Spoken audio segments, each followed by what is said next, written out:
Hey Switchheads, hope you're all well. Kanan here and welcome to my review of Glittering Sword, a top-down kind of puzzly action adventure. But does it have what it takes to fight its way up to the Wall of Fame? Or will it be beaten down to the Wall of Shame? Or somewhere in the middle? And don't forget to join us on Discord, where we've got our community streaming and our community reviews fully up and running now. A link below. So let's grab our sword and let's get on out there.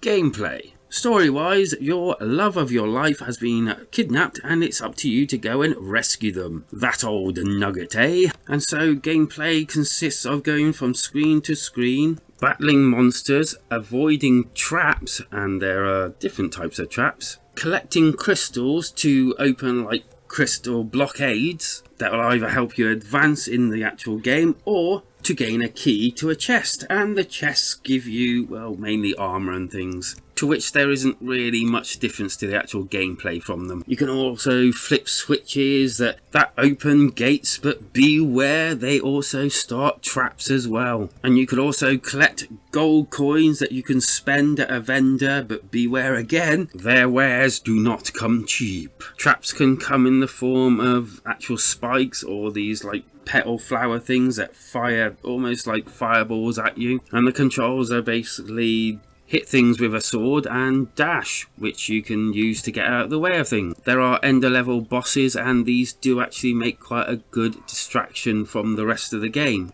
It all plays quite well and there's nothing really wrong with anything apart from maybe the controls need a little bit more tightening up here and there. But you will start to get a kind of almost samey feeling about everything as you go on. The puzzling side of it starts kind of easy and kind of as you go on gets harder and harder, as you would expect in a game like this. And again, there's nothing wrong with that. It's just all sort of like, again, samey. Graphics, well, you're kind of like looking at a Zelda type look to it all. There's some nice effects in there, some nice shadowing effects, and yeah, it just looks okay. The sound is perfectly okay as well. It kind of does its job. The sounds of the swords and dying and everything is perfectly fine, and the music chugs along as you chug along.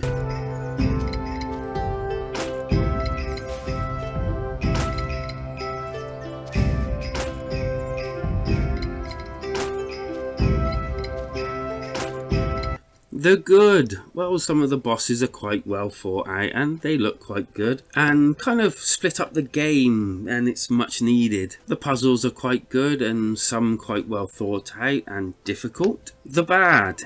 It all just seems a bit samey. It's all kind of okay, but kind of that's it. It's just okay. The score. I'm going to give this a 3 out of 5 and leave it at that because it is an average game and that is exactly how I feel, how it plays and how it sounds and looks. If you spend money on this game and it's only cheap, you're not going to be wasting your money. You'll get value out of it and you'll have fun. It's just at some point you'll just suddenly go, yeah, I've had enough, and put it down and probably never go back to it. But I am pretty sure that you'd have fun whilst you're actually playing it though. My alternative to this is Everland, or Evoland, however you want to pronounce it. It's got that type of top-down Zelda type look to it, and it starts in the ye olde black and white 8-bit type style graphics and progresses through time and ends up looking like a completely different game to when you started it. Yes, it's got more akin to Zelda than it does to this game, but it's still a really good game and I kind of struggle to find a comparison to this one, so I'm suggesting this game. Any thoughts you may have, let them be known down in the comments, and if you want to go beyond there, hit us up in Discord, where we're doing loads of community activities like streaming, live streams and community reviews so that you can have your opinion on the games that you either like or dislike, because life is better when we switch together.